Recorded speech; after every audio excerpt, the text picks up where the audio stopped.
සුබ දිනයක් හැමෝටම.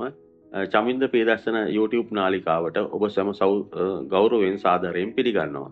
දීර්ඝ නිහඬයකින් පසු ඔබ සම ආමන්ත්‍රණයට මම අදහස් කරේ තවත් අලුත් නැවුම් වීඩියෝවකින්. මගේ පසුගිය වීඩියෝ එක වන සෙනසුරු 7 වෙනි විවාහය කොහොමද කියන වීඩියෝ එක අතිශයින් ජනප්‍රිය වුණා. ඒ වීඩියෝ එකට මට බොහොමත් හොඳ ප්‍රතිචාර ලැබුණා. ඒ නිසා ඒ හා සම්බන්ධ මාතෘකාවක්ම මාගේ මේ නව වීඩියෝ තුලින් ඔබ සමග සාකච්ඡා කරන්න, ඔබ දැනුවත් කරන්න මම අදහස් කරා. මම මගේ අලුත් වීඩියෝ එකකින් ඔබ සමග සාකච්ඡා කරන්න අදහස් කරේ අඟහරු කියන ග්‍රහය ඔබගේ හඳහනේ 7 වෙනි කොටුවට ආවම ඔබගේ හෝ ඔබගේ දරුවෙක්ගේ ඔබගේ දියණියගේ ඔබගේ සහෝදරියගේ ඔබගේ හිතවතෙක්ගේ විවාහයට කොයි වගේ බලපෑමක්ද එල්ල කරන්න කියලා.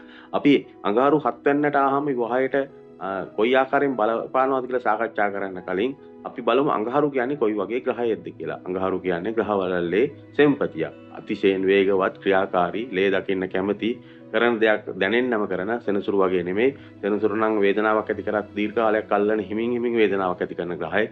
අඟහරු ලේ වැගිරීම වලට දක්ෂ, වටනවා නම් පාර වට්ටලා දාන බොහොම සක්‍රීය වේගවත් ග්‍රහයෙක්. අඟහරු ඔබගේ අඳහනේ පළවෙනි කොටුවට, දෙවෙනි කොටුවට, හත කොටුවට, හත වෙනි කොටුවට, අට වෙනි කොටුවට, 12 වෙනි කොටුවට ආවම විවාහ දෝෂයක්, විවාහ බහුම දෝෂයක් වශයෙන් හඳුන්වනවා. නමුත් මාගේ මේ වීඩියෝ එකේ මා සාකච්ඡා කරන්න අදහස් කරන්නේ අඟහරු ඔබේ 7 වෙනි කොටුවට ආවම පැමිණියාම ලකුණු කරලා තියෙනකොට ඔබගේ විවාහ ජීවිතේට කොයි ආකාරයෙන් බලපායිද කියලා.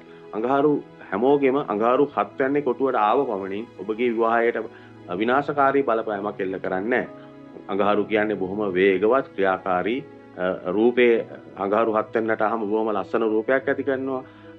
ක්‍රියාකාරී කුජලයක් ඇති කරනවා. අඟහරු 7 වෙනි බලවත් වෙලා ඉන්නවා නම් බොහොම ඉක්මන් විවාහයක් ඇති කරනවා. බොහොම ලස්සන ක්‍රියාකාරී සහකාරියෙක් ලැබෙනවා.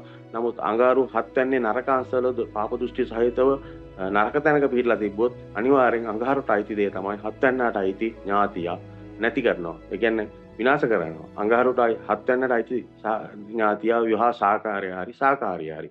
අපි මේ වීඩියෝ තුලින් සාකච්ඡා කරන්න බලන්නේ එවන් අවස්ථාවක අඟහරු 7 වෙනියේ ඉන්න අවස්ථාවක අපි කොහොමද ජ්‍යොතිෂ ශාස්ත්‍රඥයෙක් ගාවට ගිහිල්ලා අපගේ ගැටලුව විසඳගන්නේ කොහොමද කියලා සාකච්ඡා කරද්දී අපිත් ඒ සම්බන්ධව යම් දැනුමක් ලබාගෙන තියෙනවා නම් ඔබගේ ජීවිතේ සාර්ථක කරගන්න වඩාත් පහසු වෙනවා. ඔබගේ දරුවෙක් වෙන්න පුළුවන්, ඔබගේ සහෝදරියෙක් වෙන්න, ඔබගේ හිතවතෙක් වෙන්න පුළුවන්.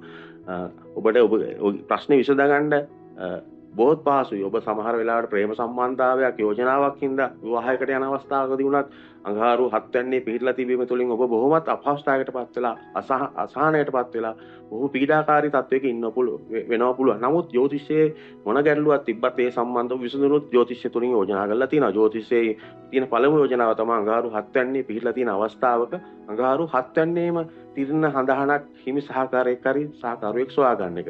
එවන් අවස්ථාවකදී ජ්‍යොතිෂයේ සඳහන් කරලා තියෙන්නේ විසෙන් විස නසනවා කියලා. අඟහරු 7 වෙනියේ ඉන්න කෙනෙක්ගේ හඳහනකට අඟහරු 7 වෙනියේ තියෙන හඳහම අගෙන විවාහ ජීවිතයට ඇතුළත් වීම තුළින් ඒ දෝෂය භංග වෙලා යනවා කියලා ජ්‍යොතිෂයේ සඳහන් වෙනවා. ඒ වගේම තමයි තවත් යෝජනාවක් ජ්‍යොතිෂයේ සඳහන් කරලා තියෙනවා. අඟහරු 7 වෙනියේ පිටලා සිටිනවා නම් සෙනසුරු හරි බ්‍රහස්පති හරි කියන 7 වෙනියේ සිටින සහකාරයෙක් සොයා ගැනීම තුළිනුත් මෙම විවාහයට දැඩි බලපෑමක් එල්ල කරන දෝෂය භංග වෙලා යනවා.